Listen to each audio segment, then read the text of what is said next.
আমার ভাইয়েরা, সে আল্লাহ তাআলা এত সুন্দর করে তার পরিচয়টা দিয়েছেন, কিন্তু এই পরিচয়ে তারা বড় ষড়যন্ত্র করেছে, বড় অভিযোগ তারা দিয়ে ফেলেছে। আমার বন্ধুগণ, যারা আল্লাহর বিরুদ্ধে কথা বলে তারা কি আমাদের বন্ধু না দুশমন? বন্ধু না দুশমন? ইহুদি খ্রিস্টান যাদের বন্ধু হবে তারা কখনো প্রকৃত ইমানদার হতে পারে না। আমার দেশে অনেক মুসলমানের বউ হিন্দু আছে না নাই? আসতে বলবেন না, আছে না নাই? মুসলিম মানুষের হিন্দু বউটা হিন্দু ধর্ম পালন করে, স্বামীটা ইসলাম ধর্ম পালন করে। দুর্গার সময় যখন চলে আসে বউটা দুর্গা পূজায় চলে যায়, আর মুসলমান যখন ঈদের দিন আসে তখন নামাজ পড়তে যায়, ঈদের নামাজ পড়তে যায়। একজন যায় দুর্গা পূজা আর একজন যায় ঈদের নামাজে, আর বলে লাকুম দীনুকুম ওয়ালিয়া দিন, তোর দিন তোর, আমার দিন আমার। কি সুন্দর তফসির আছে না? এরকম আছে না? কত বড় মিথ্যা, কত বড় ভণ্ডামি! অথচ ওয়ালা তানকিহুল মুশরিকাত হাত্তা ইউমিননা, তোমরা কখনো মুশরিকা নারীকে বিয়ে করতে পারবে না যতক্ষণ না সে ঈমান না এনেছে। ঈমানের বিয়ের শর্ত হলো ঈমান আনা উভয়কেই, একজন উভয়কেই ঈমান আনতে হবে। নারী ঈমানদার হতে হবে, পুরুষ ঈমানদার হতে হবে, নচেত তাদের বিয়েই হবে না। উভয়কে মুসলিমা হতে হবে। আমার বন্ধুগণ, তাহলে এই সমস্ত বিশ্বাস যারা করবে, স্বামী স্বামীর ধর্ম পালন করবে, বউ বউয়ের ধর্ম পালন করবে, তার ঈমান আছে না গেছে? ঈমান তো থাকার কথা নয়, এটা কখনো ঈমানদারের বক্তব্য হতে পারে না। আমার বন্ধুগণ, ঈমান যখন আনবে সে সব কিছু হবে আল্লাহকে পাওয়ার জন্য, আল্লাহকে খুশি করার জন্য। আল্লাহ যা বলেছেন তাই শুনতে হবে, কম বেশি করা যাবে না। আমার বন্ধুগণ, আজকের সমাজে এমনও লোক আছে, এমন বাবার সন্তান 4টা আছে, 4টা সন্তান 4টা দল করে, আছে না? 4 ভাই 4 দল করে। যে দল ক্ষমতায়, সেই দল ক্ষমতায়, যে দল ক্ষমতায় থাকে সেই ভাইকে 3 ভাই গিয়ে বলে, শোনো 5টা বছর তুমি আমাদের দেখবা। সুবিধাবাদ আছে না? আছে না? 5 বছরে দেখবা, আমরা যখন ক্ষমতায় আসবো আমরা উল্টাবার দেখব। আউযু বিল্লাহি মিনাশ শাইতানির রাজীম।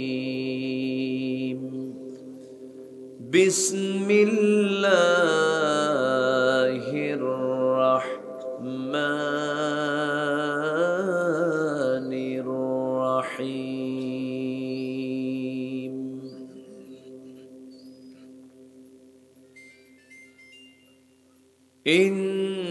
ইন্নামাল মুমিনুনা আল্লাযীনা আমানু বিল্লাহি ওয়া রাসূলিহি সুম্মা লাম ইয়ারতাবু।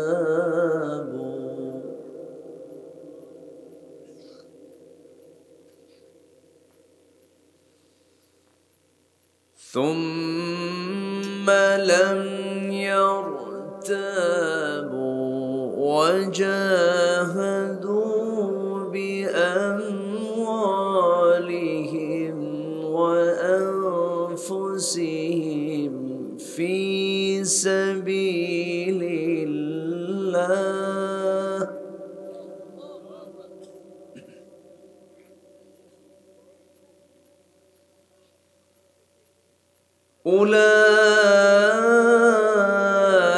أولئك هم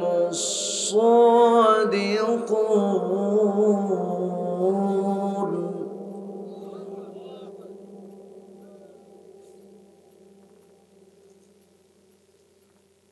قل أتعلمون الله بدينكم والله يعلم ما في السماوات وما في الأرض.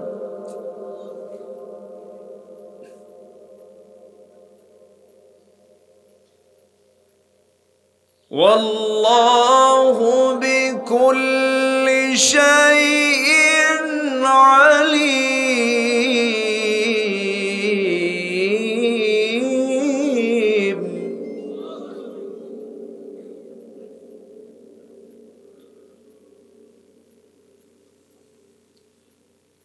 يمنون عليك أن أسلموا قل لا تمنوا علي إسلامكم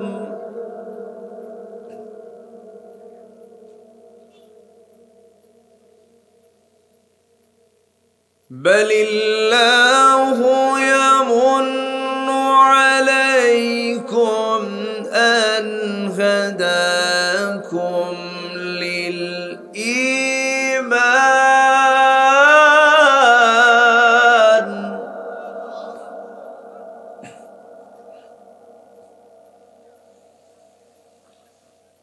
أن هداكم للإيمان إن كنتم صادقين.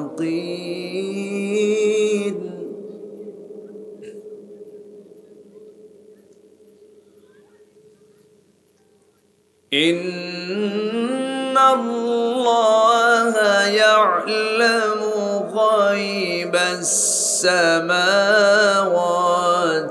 والأرض والله بصير بما تعملون.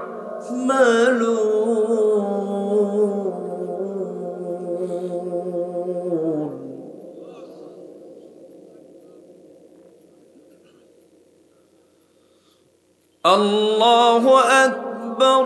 بسم الله الرحمن الرحيم.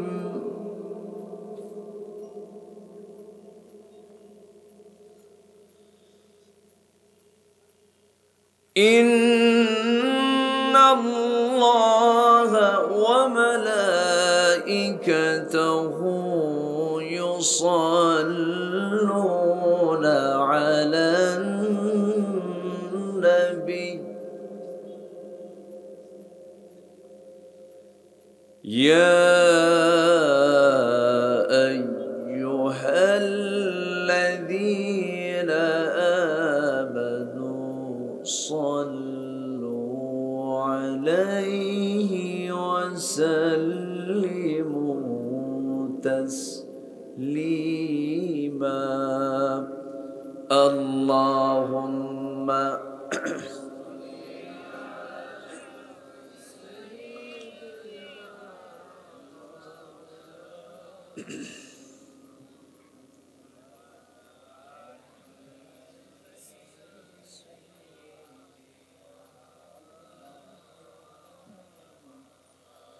সবাই বলুন বালাগাল উলা বিকামালিহি কাশাফাত তুজা বিজামালিহি حسنت جميع خصاله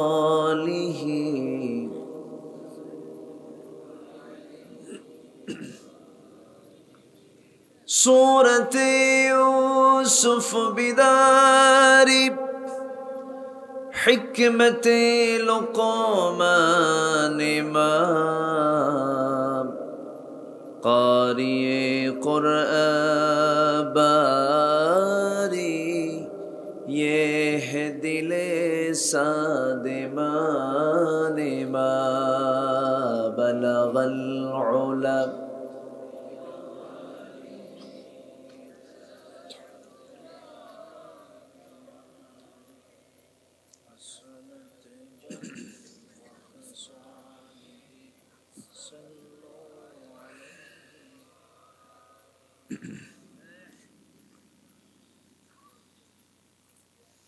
বৃহত্তর সিলেট অঞ্চলের